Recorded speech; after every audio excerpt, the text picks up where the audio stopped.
Hey guys, Mathel here once again with the follow-up video for the endgame on Pathfinder Voidforge Bladestorm.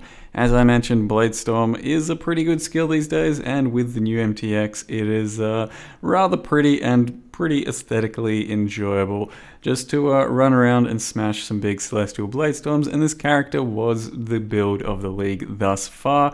I do say that occasionally from time to time, but things just kind of start ramping as the league goes on with some better builds, maybe due to some choices that I haven't made earlier on, and also more availability of gear. And as I said, I think the Burning Arrow is more fun, at least for me personally, but this one was just undeniably better because it took on all the content and it did it with a smile on its face. So, for example, that was a Wave 17 Kosis and Omniphobia, which I basically just face tanked both of. I've done several 20 wave simulacrums without dying. I have done this map here, which is some real different piece of content, because back in the old day, Malachai and double core Malachai was some of the most challenging shit you could do. It was just the toughest boss out there. He had a lot of life, he did a lot of damage, and this was before Shaper and Uber and all of that sort of stuff. So I wanted to bring that back, and this is a 100% double beyond Delirium map that has Alva, Sextants, all kinds of junk, and it was a very sort of long clear, but we could dive in, we could face tank, we could do some serious action throughout this map. And then to top it all off, did end up doing the double core Malachai, which has extra area and extra life and a few like reduced crit damage and some other things. So it became a pretty tanky boss fight, and the only reason we could do this is because of this character's sort of defensive properties. So with that, I do mean Pathfinder being able to chug flasks pretty much non-stop. You should be able to see that I'm damn near spamming my flasks in a lot of these situations. I do have reduced damage from the Pantheon. I've got Lawweave with 78 max res. I've got the Pathfinder reduced Ellie damage ascendancy, and all in all, it means that I can take a lot of these big hits. Obviously, not completely immune because there is a lot going on in this fight, and those bombs with extra area and double Malachai means there's twice as many bombs, and those bombs are basically just unavoidable. You cannot like run around, and especially with the Delirium, you can't like see them, you can't run around and avoid them, and it becomes just a battle of attrition. You have to take them, you have to recover from them, and then keep pushing forward. And Bladestorm as well has 40 life gain per hit, thanks to the Feast of Flesh that I was using.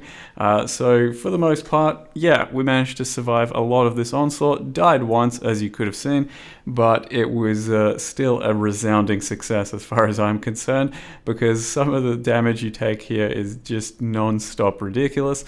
But the damage we have is pretty good. This is just 100% Delirium with bunch of boss life and reduced crit damage on the map, and we still hold up pretty well, I think. Its character didn't have, I think, the best DPS ever, but it would have been something like 6 to 8 million reliable damage with all the Bladestorms ticking. But you can see that we just non-stop take damage from all kinds of sources, and our flasks just about never run out. So attempting this sort of a map and boss fight is a real throwback to the old days when this was the toughest content going around, and Malachai's were just the pinnacle of achievement for a character. I'm sure these days there's plenty of characters that could steamroll just about everything out there, and I'll show you some examples of the boss DPS now, because we were doing just about every boss that was thrown at us in Delirium.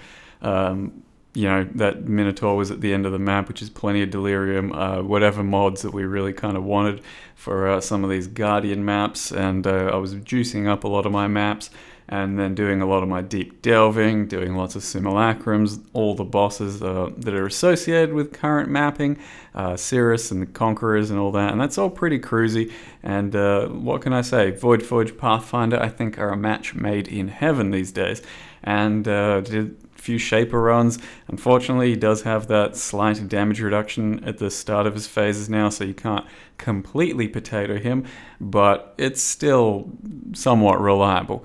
And as you can tell, a lot of the time throughout these fights we do have berserking up, or berserk rather.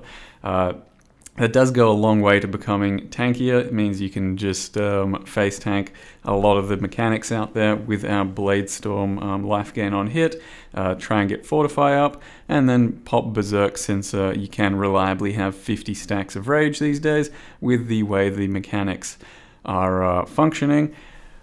Through the Warcry passives or the Warcry notables, and they're just kind of no-brainers in every build, and it is a bit unfortunate that you have to use them because they're just too good to not use for any melee builds. And it is kind of just funny that almost every single league melee is still being looked down upon as unplayable and trash or some shit, or just much worse than other things, and yet there's still plenty of ways in the game, almost different ones every single league, to enjoy melee, and it becomes some of the most enjoyable builds that I play every league. So melee is still in a good spot as long as there's random bullshit being thrown at you like saviors and Warcry nodes and whatever else a new league will hold. And then one of the other last cool things that we did on this character was the Hall of Grandmasters. So up till this character I had not cleared a Hall of Grandmasters on Delirium League yet.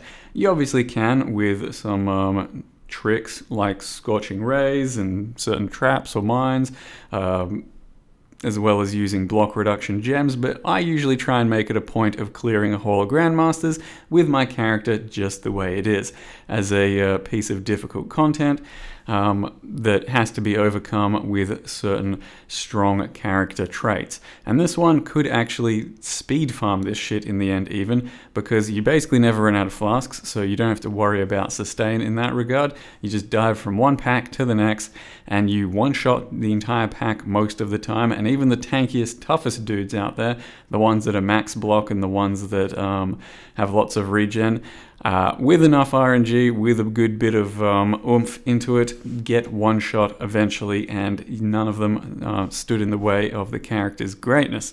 That said, it is a little bit tough against some of those guys.